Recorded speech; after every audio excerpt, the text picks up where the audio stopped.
And this week on So Dream here's the Reaver, original tachometer, 6,000 RPM, and they're hard to find. You can't really find 6,000s. They're really tough to find, and this has got 1,748 hours on it. So, you see it right there. So, here we're gonna try to replace this.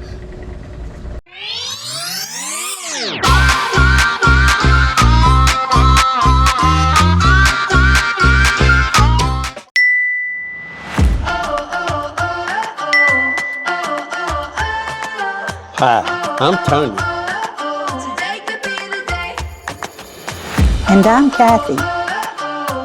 And welcome to our adventures on Dreamweaver. Okay, the first thing we'll need to do is remove the brake knob that holds the steering tight when you tighten that knob. Then we'll need to remove the big nut that holds the steering wheel on to the tapered shaft.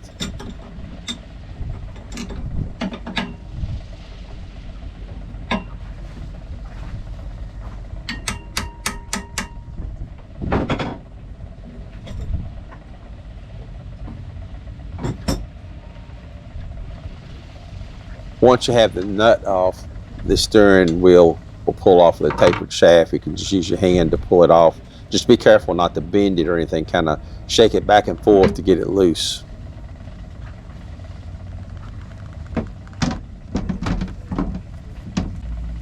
Once you get the screws out of the instrument panel, you can remove the panel then. Just be careful with the wiring because it's really tight in there around the steering mechanisms and the chain. So take your time as you're pulling it out so you don't pull the wires apart or pull them off the terminals themselves.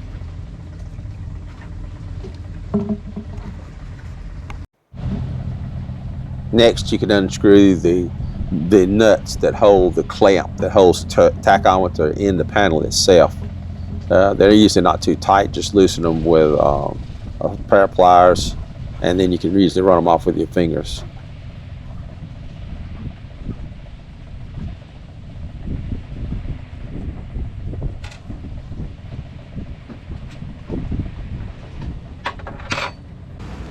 Make sure to take a good look at the wiring, at the wire colors and where they go.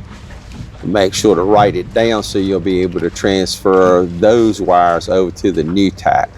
The wiring may be a little bit different, but you need to know what wire went where. So take your time taking the wires off.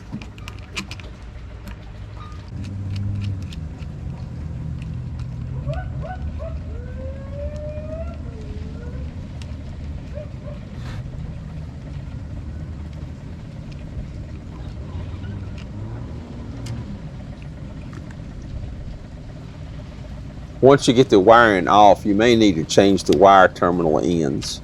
Some gauges use ring terminals and some gauges use press-on type terminals, like the male and female type terminals. So you may have to cut the terminals off and put new terminals on to match up with your new tack.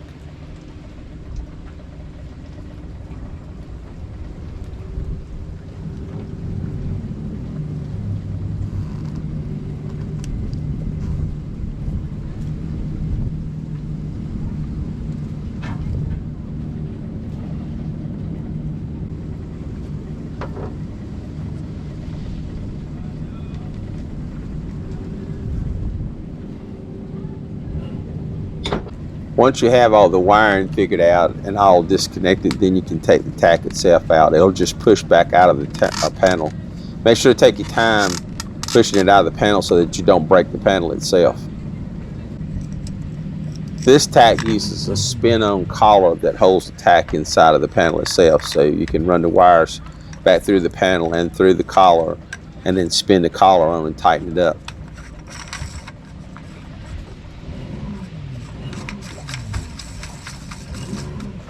Make sure when you do get the tack installed and get ready to tighten it up that the tack's straight inside the panel.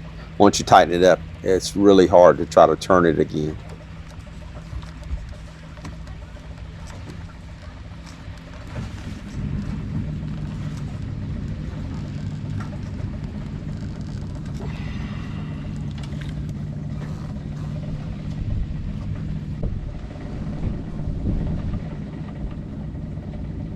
Now it's time to plug all the wiring in.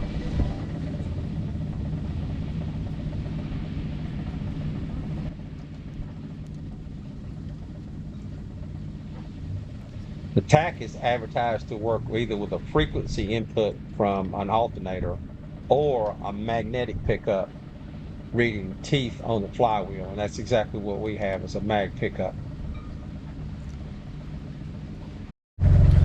Okay, getting ready to turn it on. Got it all wired. Turn the key on. There you go, cycles through. Alright, good up. Looks good. Alright, now we got to set the pulses. The way you set the pulses has a switch on the back. And you hold this button and it's going to show you the number of teeth. We have 114 teeth on the flywheel that is picking up, so we're going to set it to 114 hopefully, see if that works. So this is where the pickup is for the flywheel for the tachometer. So I'm going to try to clean those terminals up. They're corroded. I'll try to clean them up some and then maybe put some new ends on there and see if that'll help the tach, because it's still not, the pickup's still not right on it. This is an emery file, like women use on their fingernails, hoping to get some of that corrosion off these terminals. There's some on there. Now, got some electronic spray. Let's see if I can spray it, clean it up.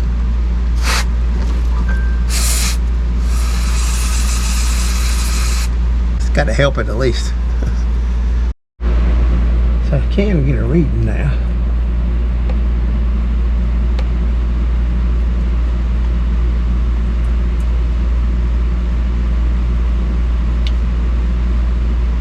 That looks pretty right. So about 0.6, yeah, that should be good. Let's see what it'll do. And I'll plug back in. Try it again.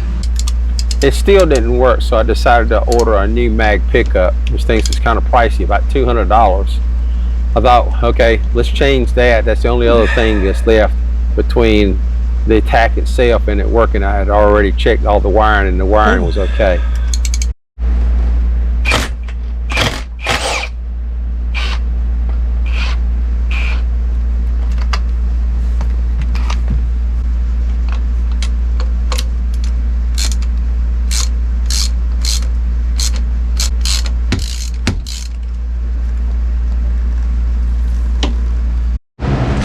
Put some never sees on these threads. I think it's hard to get out. And then with that big impact wrench, I'll never go down.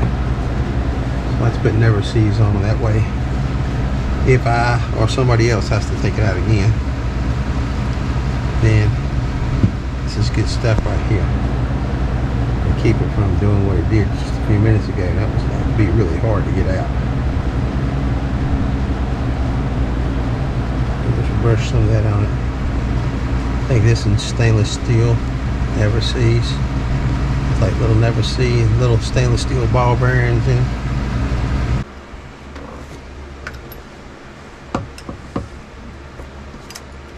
And the hard part is going to be to get it started straight.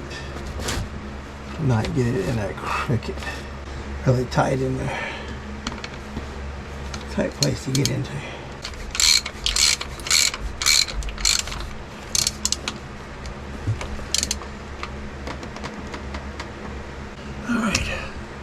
I think it's got it.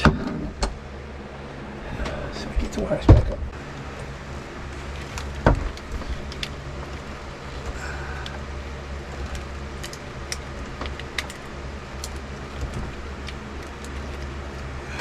Once you get it in there, that's what it looks like. Right back in there. Tough to get to. Hopefully it's going to work. I hope so. Fingers crossed.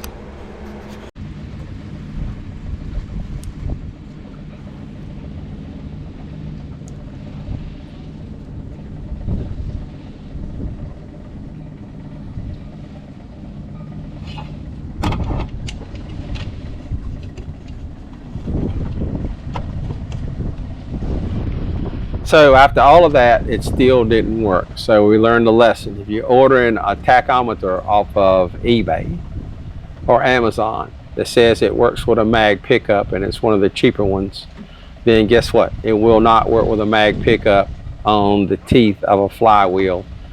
It's just not going to work. You're going to have a frequency input. Next episode on Dreamweaver SP. Wait a minute, y'all don't get going yet. Oh, it's a GoPro. All right, hold on. All right, so here's my, this one is Ashley. So Ashley's first time you've been on the boat. Yes. Oh, oh.